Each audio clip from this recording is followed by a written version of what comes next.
Hello, I'm doing this over StreamYard just because it's easy for me. I didn't have time to set up my camera.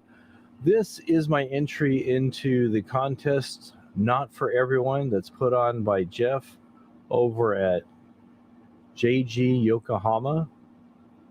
I'm new to the vinyl community. I've been in other places, but I am doing this video. It was recommended to enter the contest by Rachel Music Ma'am.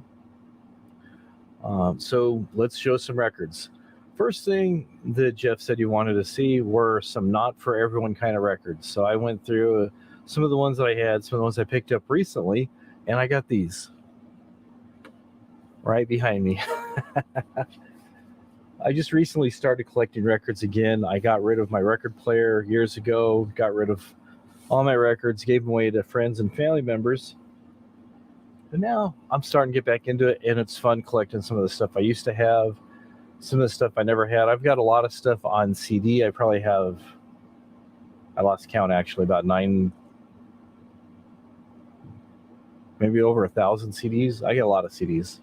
2 Rubbermaid containers to be exact, full of all kinds of CDs. But anyways, when I was out thrifting, I found these two a couple of years ago, I believe. This is yodeling, not just any kind of yodeling, but yodeling in hi-fi. And I'm going to butcher this name. This is Marie-Louise Tichy and the Two Rudies. At least that's what it looks like. And it has some hits like Dus Gurt is Jermut, which means it's sentimental. And I don't speak the language, it's on here for me. Let's find another one. Mein Papagei, which means my parrot. And there is another one called Gai Oi Uft Alma, which is when I go to the Alps. And there's a couple other ones, but there you go. Yodeling at its finest. Look at how classily those people are dressed. They're having a great time up there in the Alps yodeling away. And they have an accordion and it looks like a guitar. What fun, what fun. And the other one I had was at the same store, was this one right here, Scottish Party, because you know there ain't no party like a Scottish party. Look at those people. Get that mosh pit going with those bagpipes right there. There's a better view of the mosh pit with the bagpiper in the pit. This has Oh Danny Boy or some other ones. That's not Scottish, that's Irish. It's totally different. But it has Bluebell Polka and Dashing White Sergeant and some medleys. To me, all bagpipe music sounds the same. I know that might insult some bagpipe players who have studied for years playing the songs. I don't know anything about bagpipes. I do play guitar, I play bass, I mess around with drums, a little bit of piano. As far as bagpipes, I'd like to learn how to play bagpipes someday, but right now they all sound similar. I can tell like the notes, like what key they're usually in, but that's as far as it goes. So, like I was saying earlier, I got rid of a lot of actually all my records. So I was trying to find the most trashed record that I've picked up along the way. And the one I found is probably this one. The record's trying to peek out here.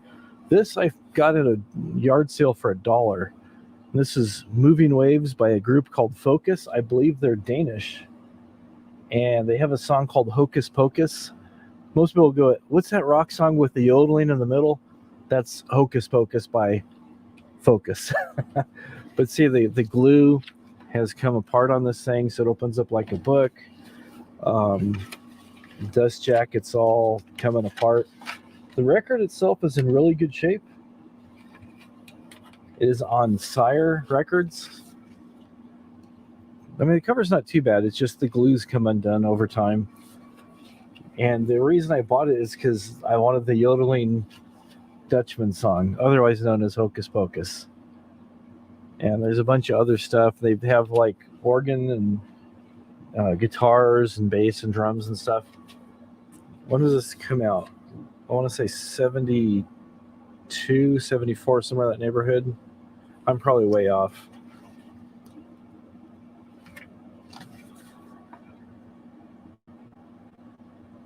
I'm not seeing a date on this thing. Anyways, it's pretty cool.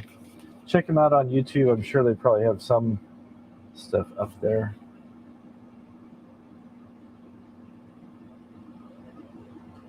I'm not finding a year. Maybe I'm just blind. I'm not finding the year on this.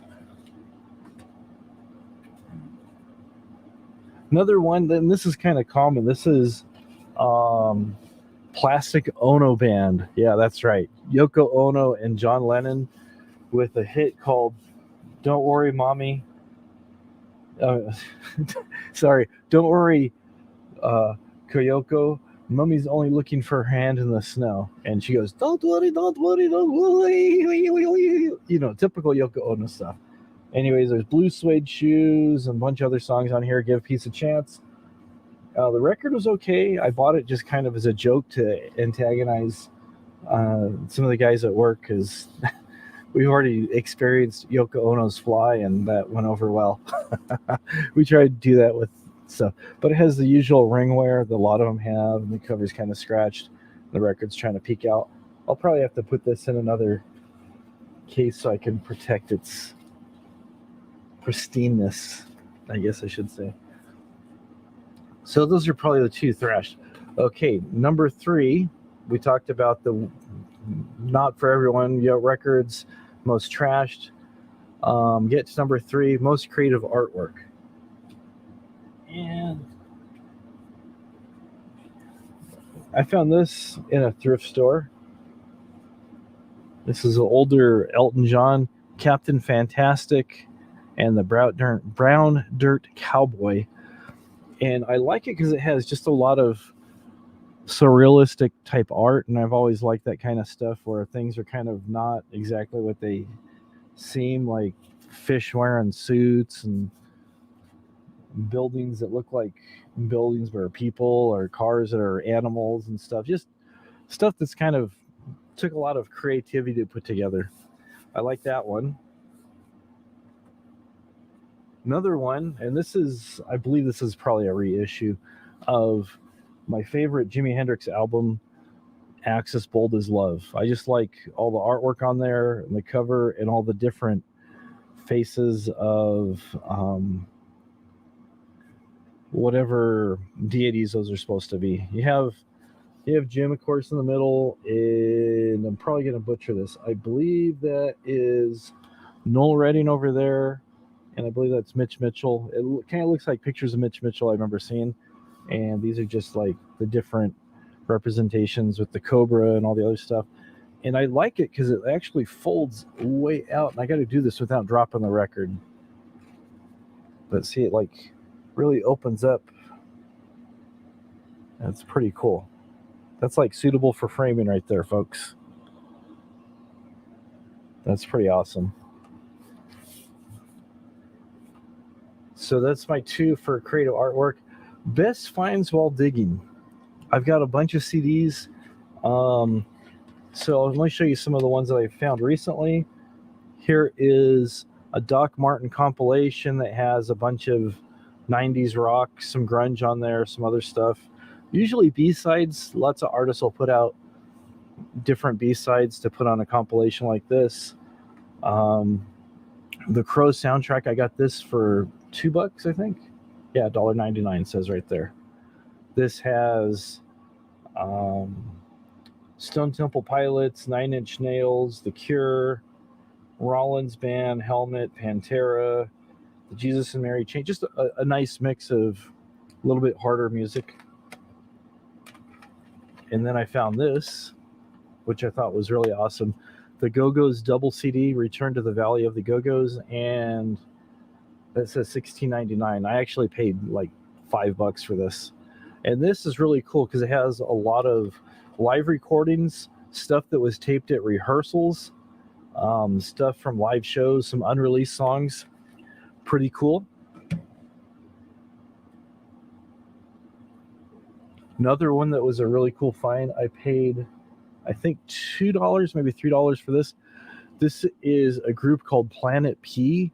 There's a guy named Tony Carey, I believe his name was, and he was a keyboard player, and I'm going blank right now. He was a keyboard player for some pretty modern band. I want to say Rainbow or Deep Purple, something along those lines. And he decided to come up with kind of like a prog rock kind of space, not really too psychedelic, kind of more like space opera kind of thing, called Planet P. I believe he put out 6 or 7 albums under this. This was a pleasant surprise. I got it because I liked the artwork. It looked interesting. I go, $2, but it's really good if you like that kind of proggy, kind of spacey, not super tripped out or anything like that, but just kind of interesting. More kind of along the lines of like the Alan Parsons Project is what this is. It reminds me of, at least. You can Google that online. Planet P had one song that was kind of more of a poppy song called Why Me that was real popular. Oh man, I want to say maybe 92. I'm probably way off. Sometime in the early 90s. That's like the only song that they played on the radio. But this is pretty cool. This I picked up. I go, okay, those guys, this is me just judging a book by its cover. This was very inexpensive. Music Machine. I heard the song Talk Talk before that was redone by a few other artists and stuff. This one I got for like $2 and it's like in really good shape. And I just go, okay, that looks pretty cool. I'm thinking, somebody trying to sound like the Beatles or something, judging by the haircut, maybe the Loving Spoonful, something along that era. And I go, oh, they do CC Rider. I know that song, Hey Joe. 96 Tears. I really like that song, Taxman, and a couple other songs in here. And I go, wow, that's really good. What this actually is kind of like 60s garage rock. I was pleasantly surprised when I put this on. I go, okay, let's hear this sounds. I go, I like this. This is actually really cool. So the Beatles, I can kind of, I know people are going to get mad when I say this. I can kind of give or take the Beatles. I liked them after Revolver, the earlier stuff. It just wasn't really for my time period. I'm more of like an Iron Maiden, Jimi Hendrix, Pink Floyd, that kind of stuff. But I really liked this. I really liked their version of Hey Joe. Quite different from the more popular Jimi Hendrix one and some of the other ones I heard. It's a little bit slower. Kind of has like a different kind of groove to it. Really good. This was a great surprise.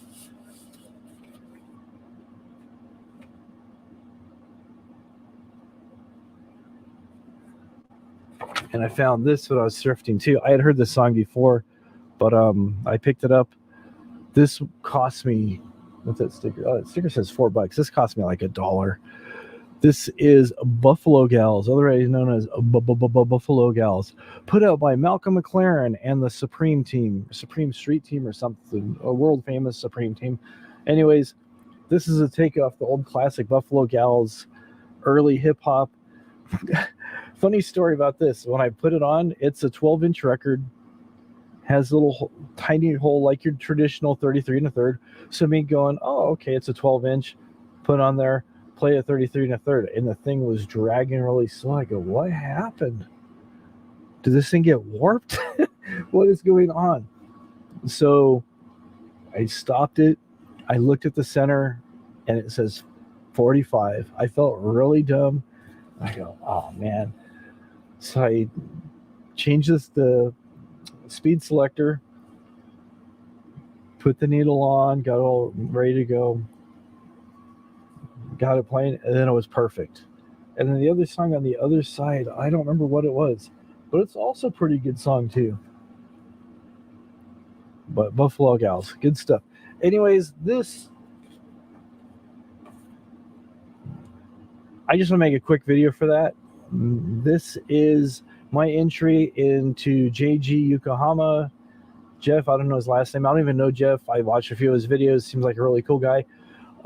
This was called Push for 200. He's already at 222, so help him out. Help him get to 300, 500, 1,000. Then he can start getting monetization. He's always showing off records that he finds. He's always coming across some really interesting, unusual, unique stuff. Some stuff you've probably heard of. Some stuff you go, wow, that's really cool. I got to look for that. There's some things that he has on there I want to start looking for. So anyways, again, my name's Dave. My channel is I Am Hopfrog, and this is my entry into the Not For Everyone contest. Have a great day. I'll see you guys real soon. Goodbye.